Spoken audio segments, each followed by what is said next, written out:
Assalamualaikum warahmatullahi wabarakatuh. Selamat pagi, bertemu dengan saya Bu Siwi Niko Wisudawati, guru mapel produktif di Asisten Keperawatan. Pada kesempatan kali ini saya akan membahas tentang penyakit pada sistem saraf. Nah, materi ini ada pada bab pertama di mata pelajaran IPPD kelas 12. Pada kesempatan kali ini saya akan sedikit mereview tentang penyakit pada sistem saraf dan saya akan mempraktekkan dua macam tes pada persarafan. Yang pertama adalah Romberg test dan yang kedua adalah refleks neurologis. Untuk refleks neurologisnya saya akan mempraktekkan tiga macam refleks. Yang pertama yaitu refleks patella, yang kedua refleks bicep, dan yang ketiga adalah refleks tricep. Oke, sebelum kita ke praktek, saya akan sedikit mereview tentang penyakit pada sistem persarafan terlebih dahulu. Oke, seperti yang kita ketahui ya, kalau kita membicarakan tentang persarafan, maka organ yang dominan adalah otak. Otak sendiri terbagi menjadi dua, yaitu otak besar dan juga otak kecil. Untuk otak besar, dia berfungsi sebagai organ pikir manusia, sementara otak kecil adalah sebagai pusat keseimbangan manusia. Nah, untuk saraf sendiri itu atau yang biasa kita sebut dengan neuron, ada beberapa bagian inti seperti ada dendrit, akson, neurit, dan juga inti dari si saraf itu sendiri.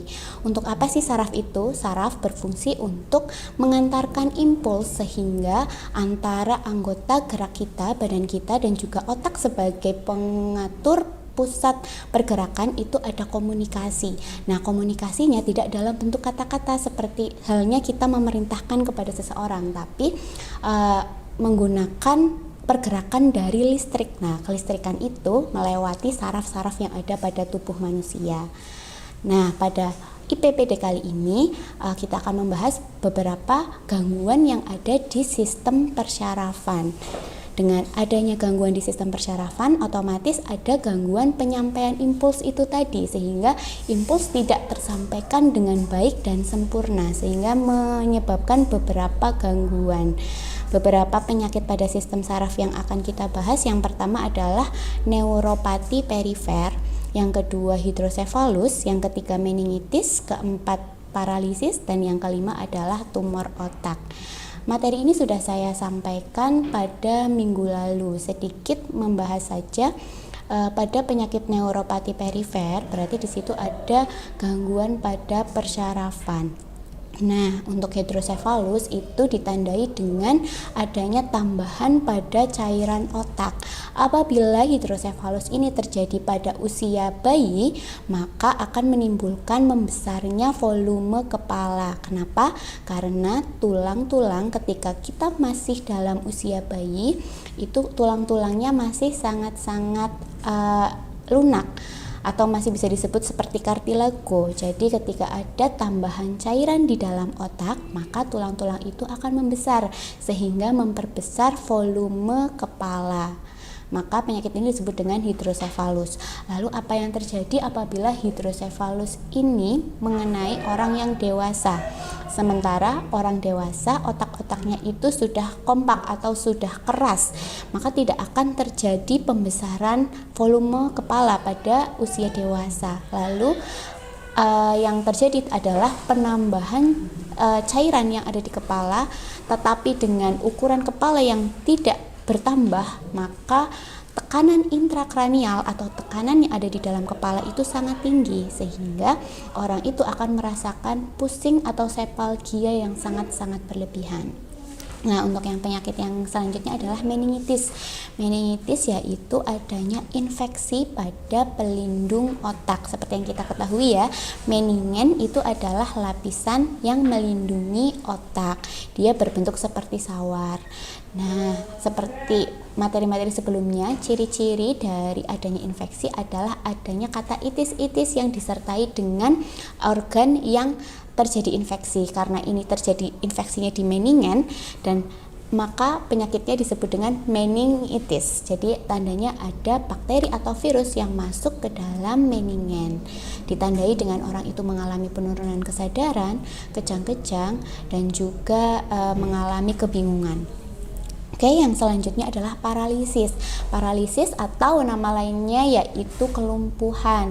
Kelumpuhan ini terjadi karena gangguan-gangguan yang ada di bagian persarafan sehingga organ tubuh tidak bisa bekerja ataupun bergerak dengan normal seperti sebelumnya. Nah, yang terakhir adalah penyakit tumor otak. Apa itu tumor otak? Tumor otak adalah adanya massa yang membesar di bagian kepala sehingga massa itu menekan otak manusia. Padahal di dalam otak manusia itu dia berisi berjuta-juta bahkan bermiliar-miliar saraf, di mana ada persarafan yang pertama sampai saraf yang ke-13. Nah, nanti tergantung tumor itu menempel di kepala bagian persarafan yang mana. Ketika ada di situ, maka dia akan mengganggu kerja dari persarafan yang ada di otak bagian di mana ada tumornya tersebut. Nah, itu tadi beberapa penyakit sistem saraf yang sudah kita pelajari di minggu kemarin. Lalu untuk pemeriksaan pada persarafan itu yang pertama ada pemeriksaan status mental. Nah, pemeriksaan status mental ini terdiri dari pemeriksaan GCS atau biasa kita sebut dengan Glasgow Coma Scale. Nah, untuk pemeriksaan GCS ini kita akan menilai dari 3 hal. Dengan nilai maksimal hasil itu 15 dan nilai minimal 3. Apabila seseorang mendapatkan nilai GCS 15, berarti seseorang itu dikatakan kompos mentis atau sadar total.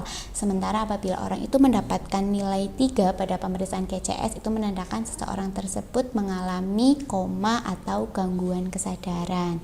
Oke, untuk pemeriksaan saraf kranial seperti dulu kita pernah belajar di anatomi fisiologi, pemeriksaan saraf kranial itu terdiri dari nervus 1 sampai dengan nervus ke-13. Selanjutnya ada pemeriksaan motorik. Yang pertama terdiri dari Romberg test, yang kedua pemeriksaan sensoris, kemudian ada tes pronasi dan supinasi, dan terakhir adalah pemeriksaan refleks. Nah, pada hari ini saya akan mencoba mempraktekkan Romberg test dan juga pemeriksaan refleks. Nah, untuk apa sih pemeriksaan Romberg test itu? Oke, yang pertama saya akan membahas tentang Romberg test terlebih dahulu ya. Kalau Romberg test ini adalah tes keseimbangan. Untuk apa dilakukan Romberg test? Ini dilakukan untuk pertama menilai apakah seseorang itu di bawah pengaruh alkohol ataupun narkoba. Biasanya dilakukan kepada pengendara-pengendara yang dicurigai dia itu mengendara di bawah alkohol ataupun narkoba. Atau bisa juga untuk mendeteksi penyakit yang ada di persarafan seperti penyakit ataksia. Tetapi belum tentu ketika Rombergnya itu positif atau tes Rombergnya itu dia mengalami gangguan, itu tidak langsung bisa menilai penyakit apa yang dia alami. Jadi Romberg test ini hanya seperti screening awal saja. Apabila memang nanti Romberg testnya positif, berarti dia dicurigai ada penyakit persarafan tertentu. Nah, penyakit sarafnya apa tidak bisa langsung dinilai pada hari itu juga, tetapi harus dikonsultasikan dulu kepada ahli syaraf yang nantinya akan dilakukan CT scan dan juga EEG dan penilaian selain itu yang untuk mendukung penyakit apa yang sebenarnya dialami oleh orang tersebut. Jadi saya ulang lagi, Romberg test untuk pertama untuk menilai keseimbangan yang bisa digunakan untuk orang-orang yang dicurigai dalam pengaruh alkohol ataupun narkoba, serta untuk menilai apakah ada penyakit persarafan atau tidak, gitu ya. Lalu yang kedua adalah pemeriksaan refleks yang akan saya nilai. Untuk pemeriksaan refleks sendiri itu terbagi menjadi 2, ada refleks fisiologis dan juga refleks patologis. Apa maksudnya? Refleks fisiologis itu apabila hasilnya positif berarti itu normal, memang fisiologis, normalnya seperti itu. Tapi kalau refleks patologis itu apabila dia hasilnya positif berarti ada ketidaknormalan. Untuk refleks fisiologis dan patologis itu banyak sekali jenisnya. Ada 20-an lebih, tetapi di sini pada kesempatan kali ini saya akan mempraktekkan 3 dulu saja. Yang pertama adalah refleks patella yang ada di bagian lutut, kemudian refleks bicep dan juga tricep yang ada di bagian lengan. Jadi nanti kita akan menggunakan satu alat ini yang disebut dengan hammer atau bisa dikatakan palu untuk membantu kita menilai pemeriksaan refleks itu tadi. Untuk apa pemeriksaan refleks? Karena kita sedang fokus di persyarafan, otomatis pemeriksaan refleks ini juga untuk menilai apakah ada gangguan dan ketidaknormalan pada saraf manusia tersebut atau mungkin pasien yang kita cek. Alatnya hanya kita membutuhkan hammer saja. Untuk selanjutnya nanti kita akan lanjutkan untuk sesi prakteknya. Nanti saya akan meminta bantuan probandus untuk membantu saya melakukan Romberg test dan juga pemeriksaan refleks. Oke, terima kasih. Mari kita lanjut ke prakteknya. Nah, oke, sekarang kita akan memulai untuk prakteknya. Yang pertama saya akan melakukan Romberg test atau tes keseimbangan terlebih dahulu. Nah, di sini saya sudah dengan probandus yang akan membantu saya melakukan Romberg test. Oke, untuk yang pertama seperti biasanya ketika kita melakukan praktek, kita dimulai dengan mempersiapkan alat, lalu mengecek rekam medis pasien apakah pasien yang akan kita tuju itu sudah tepat dan memang perlu dilakukan Romberg test, dan yang selanjutnya adalah mencuci tangan. Kemudian kita datang ke pasien seperti protap-protap sebelumnya, dimulai dengan cara memperkenalkan diri. Contohnya, selamat pagi, perkenalkan saya asisten perawasi dari SMK Ma'arif NU2 Aji Barang. Betul ini dengan Ibu Diana? Betul. Oke, betul. Mohon maaf Ibu Diana, di sini saya akan melakukan pemeriksaan Romberg test atau tes keseimbangan. Untuk tempatnya di sini saja, waktunya sekitar 10 menit. Nanti Ibu silakan berdiri lalu mengikuti prosedur yang saya sampaikan. Apakah Ibu paham? Paham. Oke, bisa saya mulai sekarang? Bisa. Ada yang mau ditanyakan Bu sebelumnya? Tidak ada. Oh, tidak ada. Oke. Oke, setelah itu kita langsung mulai tes Rombergnya. Oke. Pertama kita akan memposisikan pasien kita untuk berdiri. Ya, silakan Ibu Diana berdiri. Oke. Nah, pastikan pasien berdiri dalam keadaan kakinya itu menutup penuh. Jadi kedua kaki itu rapat. Lalu minta pasien untuk berdiri tegak, pandangan lurus ke depan. Sudah. Kemudian silakan Bu Diana berdiri sekitar 30 detik. Jadi dalam hati kita sambil menghitung kira-kira 30 detik. Oke, sambil kita mengamati apakah ketika pasien kita minta untuk berdiri tersebut, pasien ada gerakan yang bergoyang-goyang ke kanan dan ke kiri. Apabila pasien ketika kita lakukan pemeriksaan itu bergerak-gerak, maka berarti tes Rombergnya itu dikatakan positif. Nah, apabila positif, mungkin pasien itu berada di bawah pengaruh alkohol atau narkoba, atau mungkin ada gangguan neurologis. Tapi seperti yang tadi saya sebutkan, tidak langsung bisa menilai penyakit apa, tapi baru ini ada indikasi penyakit neurologis di pasien tersebut. Nah, itu tadi tes Romberg yang pertama. Lalu tes Romberg yang kedua, minta pasien untuk menyilangkan tangan di depan dada. Oke, silakan Bu Diana disilangkan ya tangannya. Kemudian minta pasien untuk menutup mata. Oke, dengan posisi seperti tadi, kita amati apakah pasien ada pergerakan ke kanan dan ke kiri. Apabila ketika menutup mata dengan posisi kaki tegak dan tangan di dada kok pasien mengalami geser ke kanan dan ke kiri, itu berarti pasien ada gangguan keseimbangan atau gangguan neurologis. Nah, itu dikatakan tes Rombergnya positif. Nah, oke, terima kasih Bu Diana.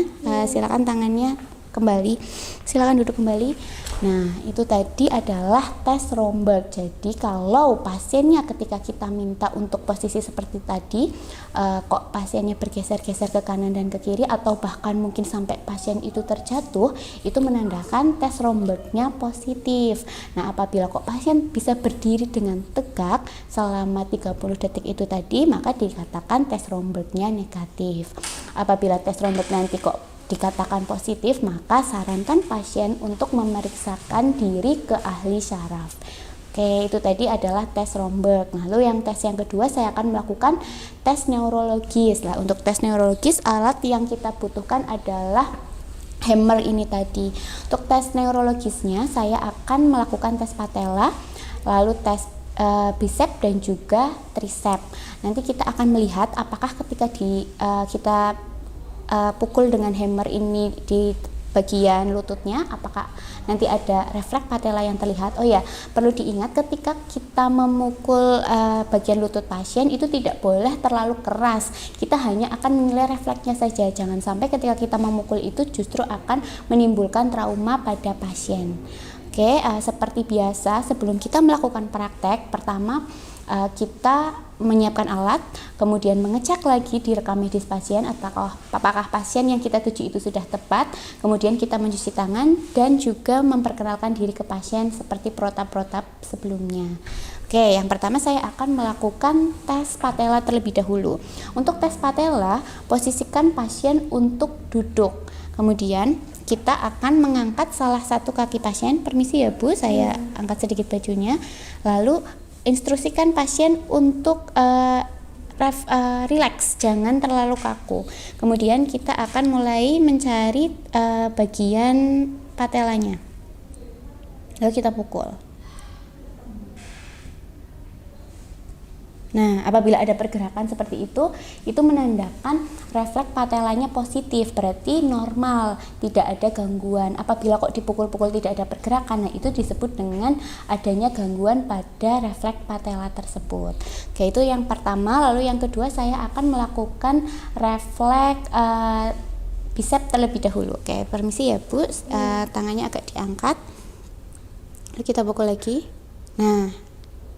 Nah, pergerakan ini yang disebut dengan refleks yang normal. Lalu yang ketiga, permisi ya Bu, saya pukul lagi. Nah, pergerakan ini juga menunjukkan refleksnya normal. Oke, terima kasih ya Bu Diana. Nah, dari ketiga hasil yang tadi saya praktekkan menunjukkan refleks patella, refleks bicep maupun tricepsnya itu normal. Berarti pasien yang saya kelola ini tidak ada gangguan.